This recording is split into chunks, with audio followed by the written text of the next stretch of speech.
Okay, तो हम लोग अभी बच्चों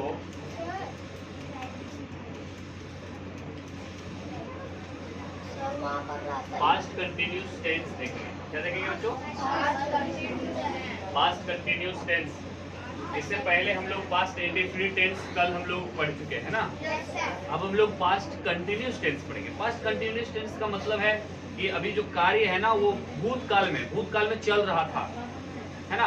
इसका जो हिंदी वाक्य रहता है, हिंदी वाक्य क्रिया के अंत में क्या रहता है? रहा था। क्या रहता है? रही थी, रहे थे इत्यादि रहता है। ठीक है, ये हिंदी वाक्य को हम कैसे पहचानेंगे? तो हिंदी मैंने कुछ उदाहरण लिया है, जैसे वह पढ़ रहा था। क्या?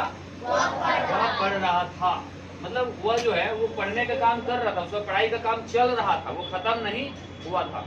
इसी को अगर प्रेजेंट कंटिन्यूस टेंस में हमने देखा कि वह पढ़ रहा है। प्रेजेंट कंटिन्यूस में सब कुछ वही रहता है, वह पढ़ रहा। यहाँ पर था के बदले अगर है रहे तो होगा प्रेजेंट कंटिन्यूस टेंस, और था है के बदले था रहे तो पास्ट कंटिन्यूस टेंस। यानी कि ये भूतकाल में कार्य अभी प्रगति पर था। ओके, इसी तरह तुम मुझे बुला रहे थे, इसको अगर गवारी में आप मगधी भाषा में अगर बोले, अपने देहाती भाषा में, तो क्या बोलेंगे? वह पढ़ रहा था, तू पढ़ब करो ले ले, मैं पढ़ब करो ले ले। और तुम मुझे बुला रहे थे तो हमरा बुलाव करो ले ले, है ना। हम लोग पढ़ने जा रहे थे, हमनी सब पढ़े जाब करो हलिए ले, हमनी सब पढ़े ले जाब करो हलिए ले। हम लोग पढ़ने जा रहे थे, वे लोग सो रहे थे, वो सब सुतल हले, वो सब सुतल हले, सुतल करो हले ले। तो ये सब बच्चों हम लोग रहा था, रहे थे, रही थी, रहा, ये सब रहे अंत में क्रिया के अंत में, तो हम लोग इसको समझेंगे कि वो पास्ट कंटिन्यूस टेंस में। अंडरस्टूड? अभी इसको इसका इंग्लिश ट्रांसलेशन कैसे करेंगे वो हम लोग देखेंगे बच्चों।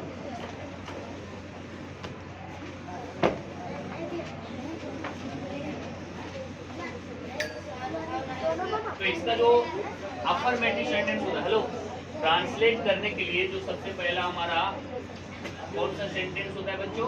अफर्मेटिव। क्या? Affirmative sentences.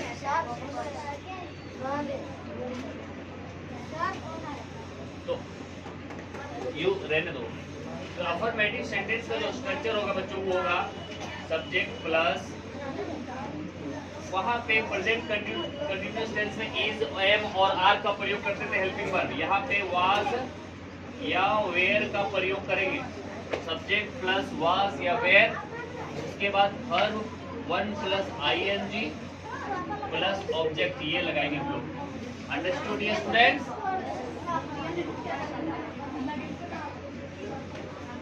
समझ गए सब कोई?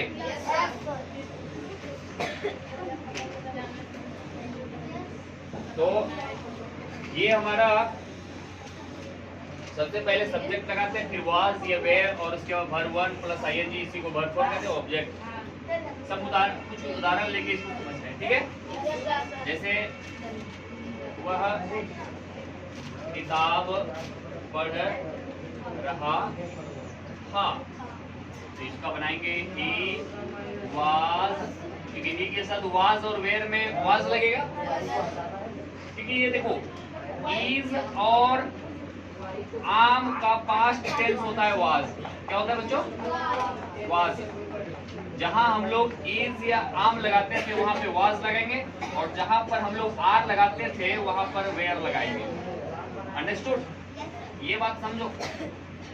हम लोग प्रेजेंट कंटिन्यूअस टेंस में जहां इज और आम का प्रयोग करते थे उसके बदले भी वाज का प्रयोग करेंगे, और जहां हम लोग आर का प्रयोग करते थे वहां वेयर का प्रयोग। आर का प्रयोग, वेयर का प्रयोग प्लूरल नंबर्स के लिए होगा, जैसे वी, यू, दे, ये सब के लिए होगा। ठीक है, इज का प्रयोग ही, सी, इट या एक नाम के साथ होता था, तो यहाँ पे वाज का प्रयोग हुआ। प्लस में एम का प्रयोग होता था आई के साथ, तो यहाँ पे आई के साथ वाज लगेगा। क्या लगेगा? वाज। ये समझ लेना। तो ही वाज, और पढ़ रहा था तो रीड होता है, उसमें आईएनजी लगाएंगे, रीडिंग, और बुक होगा। अंडरस्टूड?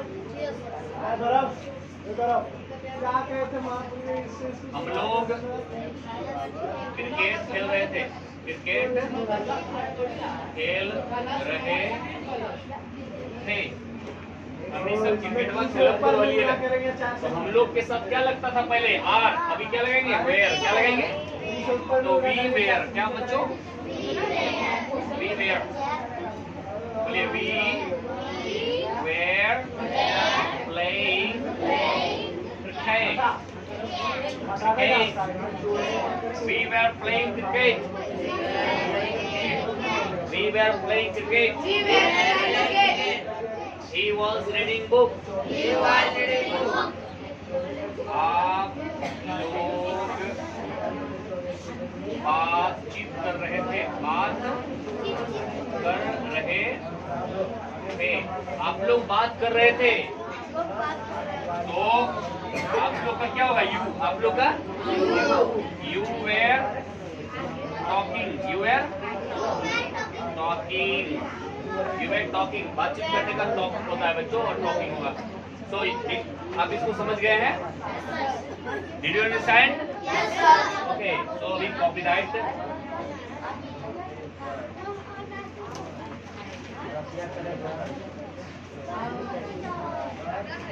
चलो 3 नंबर बना के दिखा दो।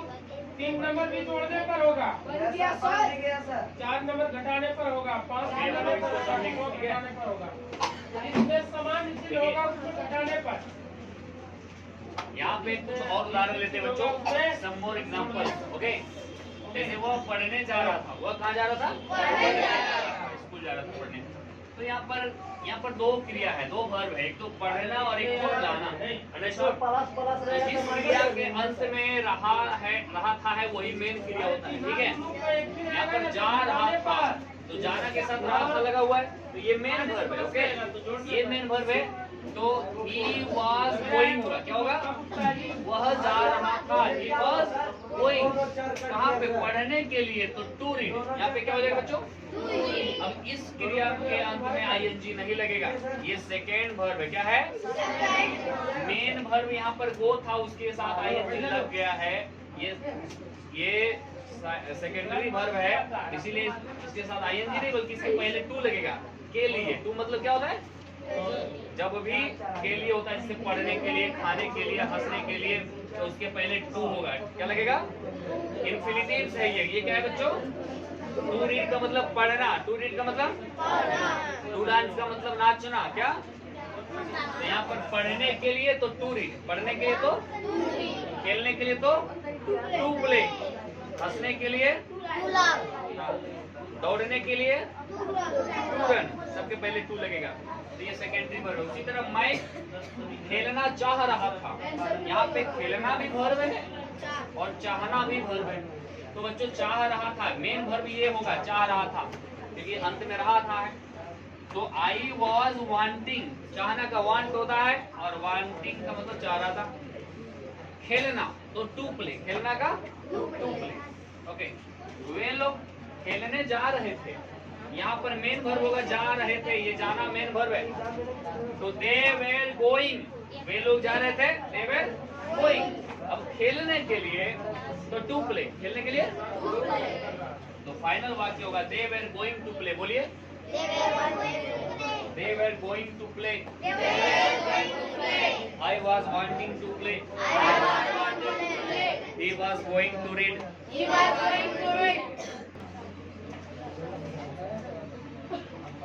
डियर स्टूडेंट्स, अभी हम लोग नेगेटिव सेंटेंस देखेंगे। क्या देखेंगे बच्चों?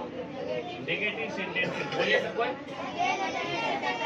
इसमें सबसे पहले सब्जेक्ट लगाएंगे, उसके बाद वाज या वेयर लगाएंगे हेल्पिंग वर्ब, उसके बाद नोट लगा देंगे और उसके बाद वर्ब और फिर ऑब्जेक्ट। जिस तरह प्रेजेंट कंटिन्यूअस टेंस में होता था ना, वैसे ही प्रेजेंट पास्ट कंटिन्यूअस टेंस में भी है। केवल वहाँ इज एम आर के बदले यहाँ वाज या वेयर लगता है, बाकी सब कुछ सेम है, सब कुछ सेम कंडीशन है। जैसे वह चोरी नहीं कर रहा था, ठीक है, तो वह का ही होता है क्योंकि यहाँ पर रहा था है। और he was not, चोरी करना का स्टील होता है, तो स्टीलिंग क्या हो जाएगा बच्चों? सबको बोलिए he was not stealing। अभी वे लोग तो दे हो जाएगा, दे के साथ वेयर लगता है, they were not। और मदद करना का हेल्पिंग, क्या? हेल्पिंग, और मी, मेरी मदद का helping me, they were not helping me, बोलिए। फिर आई वॉज, मैं तुम्हें नहीं देख रहा था, I was not looking at you होगा या सीइंग यू होगा, क्या होगा? लुकिंग एट यू, या अगर सी लगाएंगे तो एट नहीं लगाएंगे, seeing you. I was not seeing you, okay, I was not looking at you. तो ये हो गया बच्चों नेगेटिव सेंटेंस, अंडरस्टूड। अभी हम लोग इंटरोगेटिव देखेंगे, क्या देखेंगे? चलो इस नंबर पर चलते हैं, कितना नंबर? अभी जो हम लोग इंटरोगेटिव सेंटेंसेस देखेंगे, ये दो तरह के होते हैं, एक तो यस नो टाइप क्वेश्चन और एक तो WH फैमिली क्वेश्चन, ठीक है। तो यस नो टाइप का जो स्ट्रक्चर होता है वो हम लोग शुरू में वाज या वेयर लगा देते हैं और फिर सब्जेक्ट, अगर नोट है तो डाल देते हैं, नहीं है तो कोई बात पड़ नहीं। जाए X और Y तो कोई और हाल उसके नहीं बाद होगा। वर्ब और फिर ऑब्जेक्ट, फिर क्वेश्चन मार्क इसमें जरूरी होता है, ठीक है बच्चों। इसमें क्या जरूरी होता है? क्वेश्चन मार्क लगाना बहुत जरूरी है। और इधर जो होता है WH फैमिली, बस इसी को लिखने के बाद उसके शुरू में WH लगा देना। क्या लगा देना? देखिए यहाँ पर WH वर्ड लगा देंगे, उसके बाद जो यहाँ पर है उसी को कॉपी कर लेंगे, जैसे वाज या वेयर प्लस सब्जेक्ट प्लस अगर नोट है तो डालो, फिर plus verb for plus object plus question mark. ये दोनों सेम है, खाली यहाँ पर WH लगा दिए हैं, इतना लिखने के बाद WH लगा दिया, ठीक है शुरू में। देखिए एग्जाम्पल्स लेते हैं, क्या वह हंस रहा था, ये क्वेश्चन है यस नो टाइप का, ठीक है। तो वाज शुरू में लग जाएगा, वाज ही, और हंसना का लाफ होता है, क्या होता है? लाफिंग, वाज ही लाफिंग, क्या हुआ हंस रहा था, बोलिए सब कोई, वाज ही लाफिंग। हाँ, क्या मैं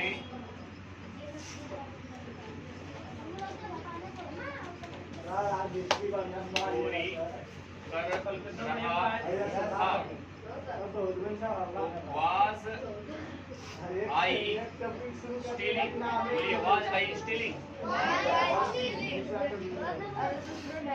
क्या हम लोग सत्य नहीं बोल रहा था, क्या हम लोग सत्य नहीं बोल रहे थे? तो यहाँ पर वेयर हो जाएगा, हम लोग के साथ क्या लगेगा? Were we not speaking truth, सत्य का होता है ट्रूथ, ठीक है बच्चों। यहाँ क्वेश्चन मार्क लास्ट में लगाएंगे। और इसमें जो है WH वाला में, जैसे तुम क्या कर रहे थे, तुम बोलिए तुम क्या कर रहे थे, तो इसका हो जाएगा क्या का क्या होता है? व्हाट, क्या होता है बच्चों? व्हाट वेर यू डूइंग, सबको बोलिए what were you doing, what were you doing. अभी क्यों नहीं पढ़ रहा था, वह क्यों नहीं पढ़ रहा था? तो why was he not reading, okay. तो ये देखिए इधर यस नो टाइप है, उधर WH फैमिली क्वेश्चन है। ये दोनों तरह के इंट्रोगेटिव्स आप समझ गए होंगे, स्ट्रक्चर को खाली समझना है, बाकी तो सब आप एग्जाम्पल को समझ ही लेंगे, ठीक है बच्चों। चलिए आज का क्लास यही खत्म होता है।